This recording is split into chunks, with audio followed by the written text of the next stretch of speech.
일단은 자기가 부를 만들어내서 부자가 된 사람들이 있죠. 그런 사람들의 뇌는 무언가 현재 다른 건 분명한 것 같아요. 뭐 쉽게 말씀드리자면 머리를 많이 쓴다. 이런 것들은 보면 그거는 확실히 느냐가 거의 대부분 결정하는 건 분명한 것 같고요. 어느 정도의 결핍이 있다는 건 부자가 되는데 유리한 건 분명한 것 같아요. 하나하나가 마치 2 곱하기 2 곱하기 이진수 체계로 이루어진 그런 컴퓨터가 대응하듯이 요거는 꽤 괜찮아, 요거는 의심할 만해 라고 하는 일종의 정광석과 같은 계산의 과정이 나오죠. 그걸 저희들이 직관이라고 부르고요. 그 직관이 없는 사람들의 삶은 그냥 아집이나 강아지인가 같은 철학이다.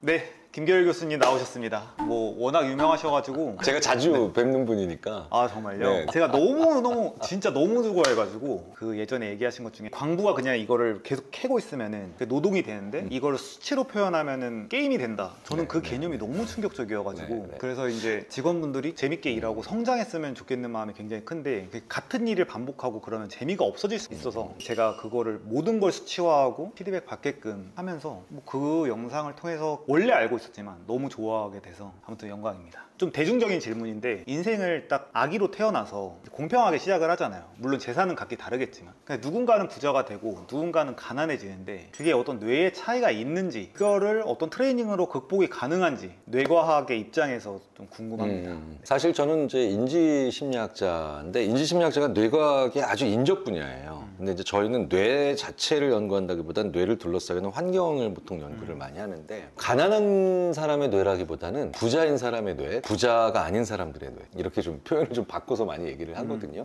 왜냐면 그래야 제가 좀 덜 상처를 받아서 제가 다양한 그 관련 연구들을 보면 일단은 자기가 부를 만들어내서 부자가 된 사람들이 있죠. 그런 사람들의 뇌는 무언가 현재 다른 건 분명한 것 같아요. 뭐 쉽게 말씀드리자면 머리를 많이 쓴다. 그러니까 여기서 머리를 많이 쓴다는 게 생각을 한다는 뜻이고요. 의외로 생각을 많이 하는데도 내가 아직 생각이 부족한 게 아닐까? 라는 생각으로 생각 앞에 겸손한 분들이 많이 있는데요. 커슬린이라고 하는 인지심리학자가 사실 이게 뇌가 상층, 하층 이렇게 나눠져 있지는 않지만 그래도 위쪽 부분 뇌 요걸 많이 쓰는 사람들이 이제 약간 리더도 많고 규칙을 잘 지키고 조금 더 창조적인 사람들도 많은데 부자들은 다 쓴다는 거죠. 뇌의 위쪽과 아래쪽을 부자들은 다 쓰더라는 거예요. 그러니까 이제 아주 창조하고 막 예술가고 이른바 레오나르도 다빈치형 인간들은 위쪽 뇌만 쓰고 아주 근면성실한 아주 이런 사람들은 아래쪽 뇌를 주로 쓰는데 양쪽 다 쓰는. 그게 타고나는 건가요? 아니면 트레이닝이 될 수 있는 건가요? 그거는 타고나는 건 아닌 것 같아요. 아 정말요? 네. 뇌에서 타고난다라는 건 아주 기초적인 수준의 용량이라든가 뭐 이런 것들이고 아주 기질적인 성격들, 예를 들어서 아주 예민한 사람, 아주 외향적이거나 내향적인 사람 이런 기질적인 것들은 있지만 어느 쪽 뇌를 다 쓴다, 그 다음에 뇌를 전방위적으로 많이 쓴다 이런 것들은 보면 그거는 확실히 어떤 삶을 사느냐가 거의 대부분 결정하는 건 분명한 것 같고요. 둘 다 같이 가난했는데? 그런 경우에는 확실히 후천적으로 어떻게 살았느냐에 영향을 많이 받는데요. 근데 그게 큰 고난이 막 있어야 되는 건가요? 그게 꼭 그런 것만 같지는 않고요. 근데 어느 정도의 결핍이 있다는 건 부자가 되는데 유리한 건 분명한 것 같아요.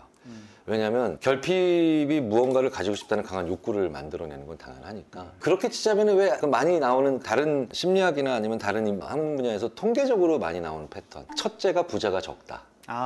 네, 뭐 이런 통계적인 그런 사실들이 상당수 또 근거가 있는 것처럼 보일 수 있겠죠. 왜냐면 결핍이 좀 적으니까. 인류사에서 큰일 났네, 나 첫째인데.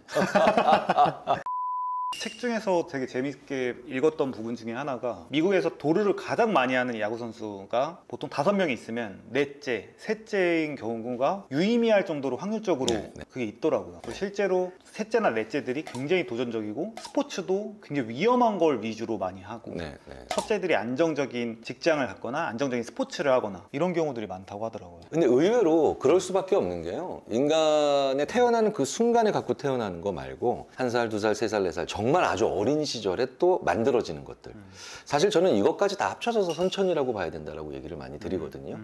그러니까 정말 20살 넘어서 만들어지는 건 정말 100% 후천적이다라고 할 수 있지만 3살 때 결정되는 거, 2살 때 만들어지는 거 이거 정말 애매하죠. 저는 그런 것까지 다 선천적 요인에 집어넣는다면 그 사람의 기질이나 성향에 압도적으로 영향을 많이 미치는데 우리가 거의 생각하지 않았던 게 출생순위, 출생 서열인 건 분명해요. 그러면은 네. 결국엔 이제 가난하게 태어났는데 부자가 된 사람이 있다고 했을 때 이게 결국에는 모든 뇌를 쓰냐 마냐로 결정된다고 말씀을 하셨잖아요. 그걸 어떻게 해야 될까요? 그러니까 이제 무슨 얘기냐면 위쪽 뇌와 아래쪽 뇌든 아니면 뭐 왼쪽이든 오른쪽이든 뇌를 많이 쓴다는 건 하나를 여러 각도로 본다는 거죠. 이건 뭐 하는 걸까요? 이거는 물 담는 곳이죠. 근데 이거를 물을 담는 용기라고 생각하기 전에 폭탄으로 만들까? 혹은 여기다 석유를 담아서 팔면 사람들이 주유소 가지 않고 가방에 넣어 갖고 다니니까 휴대성이 좋다고 소화하지 않을까? 그러니까 하나의 물건을 다른 각도로 여러 종류로 보는 것, 하나의 생각에 얽매이지 않고 하나를 여러 가지 관점으로 본다. 결국 그걸 의미하는 것 같습니다. 그러면 내가 여러 가지 관점을 가지고 이걸 보게 되면 그 중에 어떤 거는 누구나 다 가지고 있는 관점?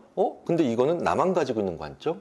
나만 가지고 있는 관점인데 이것도 되지 않을까? 라고 그 다음에 다시 또 밑에 있는 다른 영역의 뇌를 쓰면 그건 또 실행력. 어떤 사람은 상상해서 끝나고 어떤 사람은 추진하고 이런 여러 가지 것들이 생기니까 창의적인 아이디어가 나오기도 하지만 추진도 되고 마무리도 되는 여러 가지 일들이 가능해지겠죠.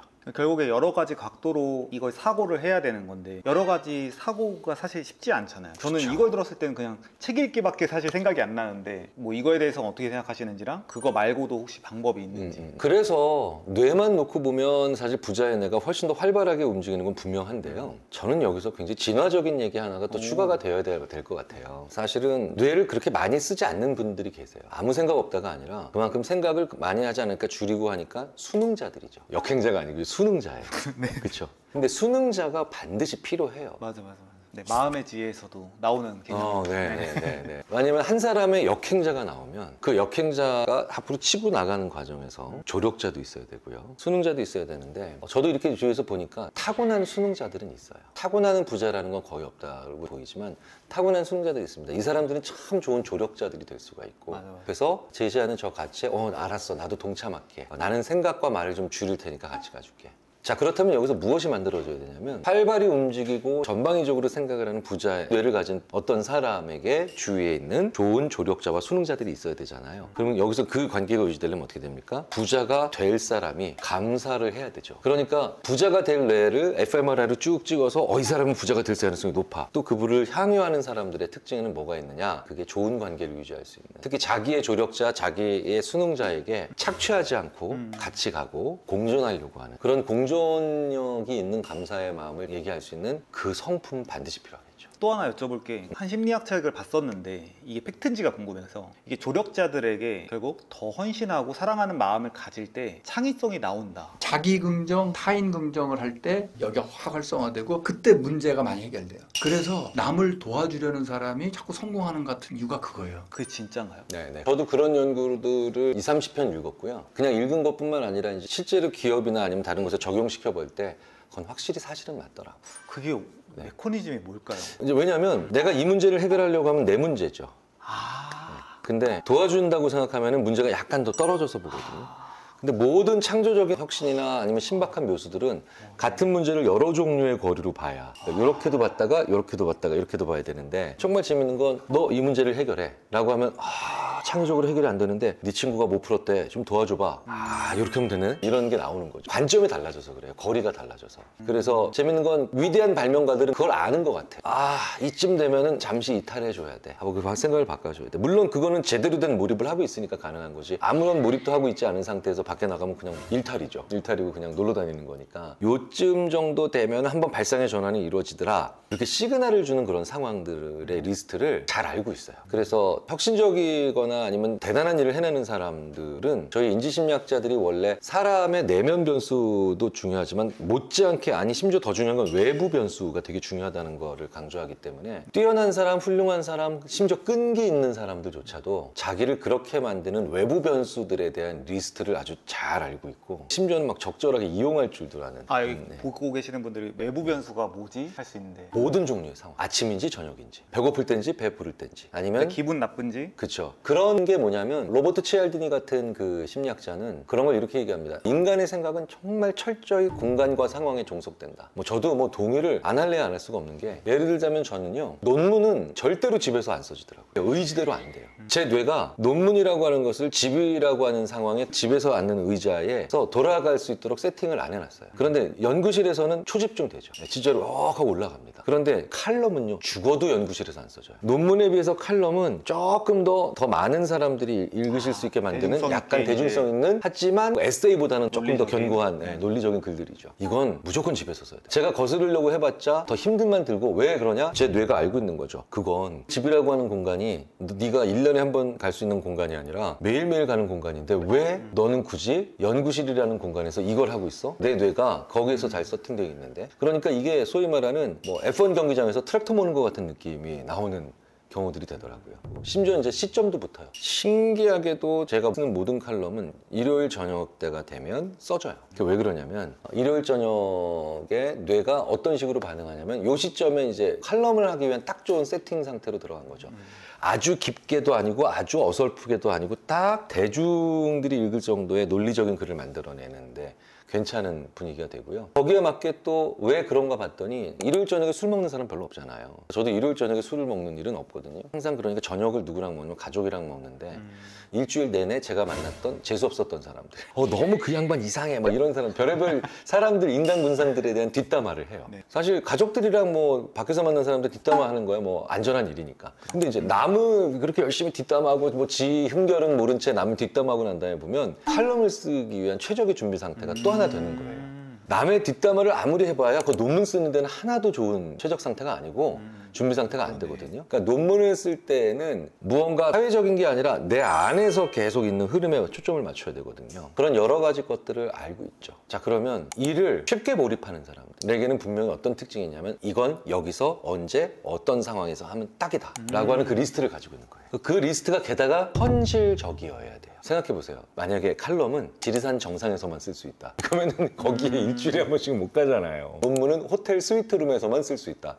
큰일 날 소리죠. 보편적이고 자주 경험하는 상황에서 그 일은 그때 잘 되더라. 자, 이 얘기는 무슨 얘기냐면 그걸 많이 했다는 뜻이 돼요. 호텔 스위트룸에서만 글이 써진다. 이건 뭐예요? 글을 자주 안 썼다는 얘기죠. 그런데 녹차 냄새 날 때 글은 잘 써지더라. 이거는 정말 글을 많이 자주 썼다는 얘기야. 그러면은 한 번쯤은 우리가 생각해보는 건 자주 뭘 해봐라 라고 하면 거기에서 상황적으로 기록이 가능한 순서들이 생길 거예요. 제가 봤을 때는 그런 단서들을 많이 가지고 있는 사람들은 심지어는 그 상황이나 맥락을 찾아가더라고요. 예를 들어서 이제 제가 알고 있는 어떤 그 동료 연구자는 이상하게 SRT만 타면 가설이 잘 만들어져. 그거 뭐 어떻게 하려고 했더니 나 그래서 SRT 타고 지금 잠깐 부산 갔다 온대요.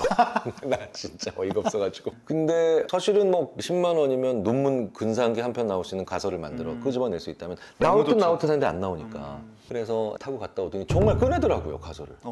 근데 사실 우리가 그런 경험들 되게 많이 합니다. 진짜 덜컹거리는 시내버스 맨 뒷좌석에서 유난히 잘 나는 생각들이 있고요. 그 다음에 어떤 향기를 맡으면 이게 갑자기 어린 시절로 돌아갈 때도 있고 막 이런 것들이 뭐냐면 우리 인간이 수많은 오감들을 통해서 그걸 끄집어내게 만들어주는 그런 단서들이 있거든요. 물론 때로는 그 단서들을 다 닫아버리고 저 심연으로 내려가서 집중해야 되는 경우도 있죠. 있어야 되는데 그런 과정과 그 다음에 끄집어내는 과정 모두가 다 어떤 상황에서 더 유리한 건 분명해요.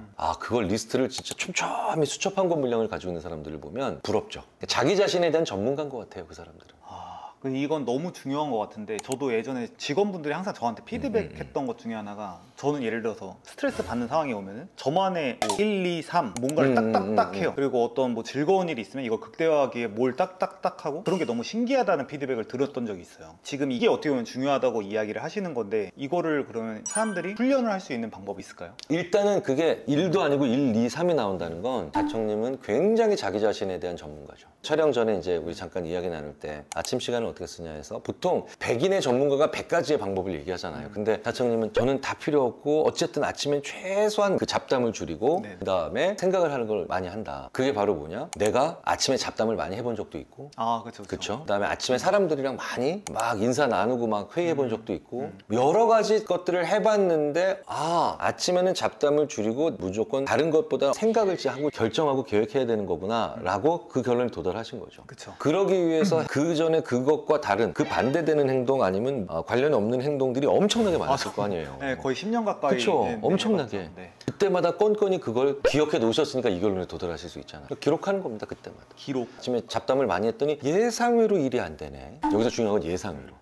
그 오전에 말이야 여러 가지 좀 단순한 일들을 먼저 처리하려고 루틴한 일들을 먼저 했더니 의외로 오히려 하루가 그냥 이렇게 허망하게 가네. 예상외로 의외로 생각과 달리 이런 일이 일어나면 그때그때마다 적는 거예요. 그냥. 굉장히 좋은 데이터베이스죠. 제가 하는 방법 중에 하나는 옛날에 그런 생각을 했어요. 20살이랑 40살이랑 있다고 했을 때 40살이 더 똑똑하거나 지혜로울 확률 자체가 높잖아요. 네, 그렇죠. 더 유리한 자기 데이터가 있으니까. 그게 왜 그럴까? 그러면 결국에는 매일매일 그 시행착오로 한 기간이 많으니까 40살이 됐을 때 그러겠다. 그래서 저는 그런 생각을 했었어요. 예를 들어서 제가 만약 어제 하루 종일 정신없이 보냈어. 뭔가 학습을 하고 기억을 하고 시행착오한 거에 대해서 깨닫고 하지만 그걸 보통 망각하게 되잖아요. 인간이. 그래서 저는 약간 잠자기 전이나 그때 요즘 들어서 하는 것 중에 하나는 1시간 동안이면 30분을 그냥 걸어요. 근데 걸으면서 자동으로 이제 하루에 대해서 복귀하게 되는 거죠. 복귀하는 게 장기 기억화가 되면서 이렇게 하게 되면은 2, 3년만 살아도 5, 6년 동안 시행착오한 사람과 비슷한 어떤 이런 거를 얻지 않을까? 저는 그런 가설을 옛날에 세웠었고 그런 걸 하려고 했었던 건데 이런 것도 한 방법인가요? 가장 대표적인 방법이 아닐까 싶어요. 확률적으로 20세인 분보다 40세인 분이 경험량이 많으니까 그런 많은 것들을 시행착오를 통해서 더 좋은 걸 가지고 있을 가능성이 높겠지만 사실은 그래서 20세보다 40세가 더 비관적이잖아요. 평균적으로. 왜냐면 그걸 안 했으니까. 이제 안 되는 걸 더 많이 본 거지. 그러니까 20대보다 40대는 훨씬 더 지혜로운 사람과 훨씬 더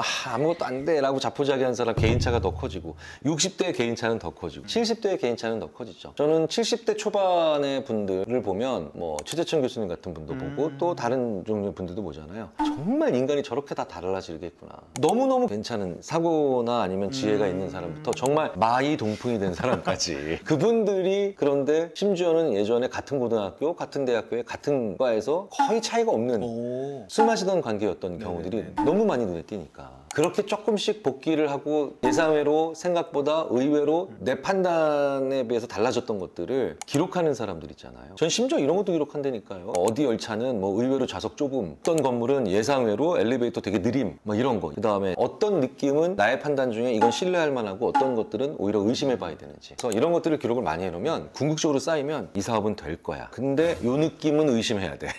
요 정도 생각은 항상 다시 한번 체크를 해야 돼. 비관적인 사람들이 가장 중요한 특징 중에 하나가 뭐냐면 자기가 자기 자신을 못 믿거든요. 자기가 자기 자신을 못 믿는다는 건 똑같은 경험을 했는데 자기가 한 경험들에 대해서 성공, 실패, 이유, 분석이 전혀 없는 사람들이니까 예전에 한 큰 덩어리로 그냥 칠흑 같은 과거, 질곡 있는 삶 이렇게만 되는 거죠.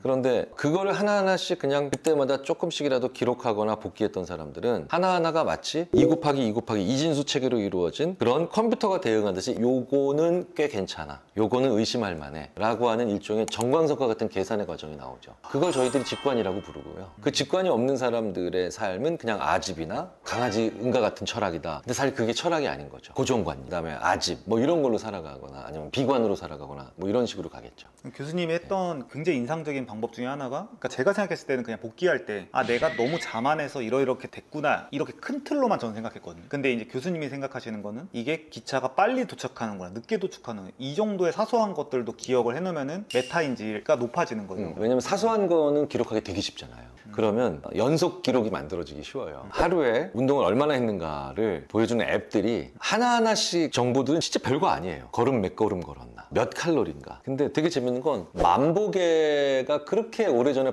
개발됐어도 만보계 차고 다니는 사람이 거의 없었거든요. 근데 이렇게 스마트폰 앱으로 소위 말하는 피트니스 앱 같은 걸 이렇게 보면 종목이 한 20개가 돼요. 어디서든 변화가 늘고 있죠. 그러니까 자꾸 보게 되죠. 보게 되니까 변화가 없는 데는 이거 왜 없는 거야? 여긴 변화가 있는데. 체지방은 이렇게 조금이라도 줄었는데 여기는 왜 걸음은 이렇게 안 늘어? 다음날 그런 거 걸음을 좀 신경 써서 걷게 되죠. 작은 기록을 남기는 게 큰 기록을 계속 유지하기 위한 약간 촉매제가 많이 촉매제가. 그래서 의외로 어디는 버스 늦게 옴, 의외로 어디는 엘리베이터 빨리 내려감 이런 걸 쭉 적으면 뇌가 계속해서 적고 있다라고 하는 데에서 이게 끊기지 않고 있기 때문에 게임을 하고 있지만 스코어가 계속 올라가고 있으면 그 게임을 계속하게 되는 이유가 되는 것처럼 사실 큰 미션은 저 상대방의 성을 정복하는 건데도 그 게임에 계속 머무는 이유 중에 하나가 작은 별표 혹은 상대방 병사 하나씩 제거하는 숫자들이 늘어나고 올라가고 쌓여가는 것처럼 연속 기록이 만들어지면 향해 나가는 행동도 계속 유지가 가능하거든요. 이런 걸 로컬 피드백이라고 하죠. 로컬 피드백의 역할을 하는 것 중에 하나가 뭐냐, 내가 사소한 거라도 그냥 적기 시작하면 오늘 벌써 3개 적었어요. 그렇죠? 예상외로, 의외로, 생각보다 이런 거 3개 적으면 다음날 뇌가 기억하는 거예요. 그러니까 큰 것도 복귀하자. 의미 있는 실패가 될 수 있는 것들도 다 놓치지 않자. 그러니까 작은 걸 안 놓치니까 큰 거는 더 안 놓치고 큰 것만 하려고 하니까 작은 것들이 다 나가고 동력은 빠져나가고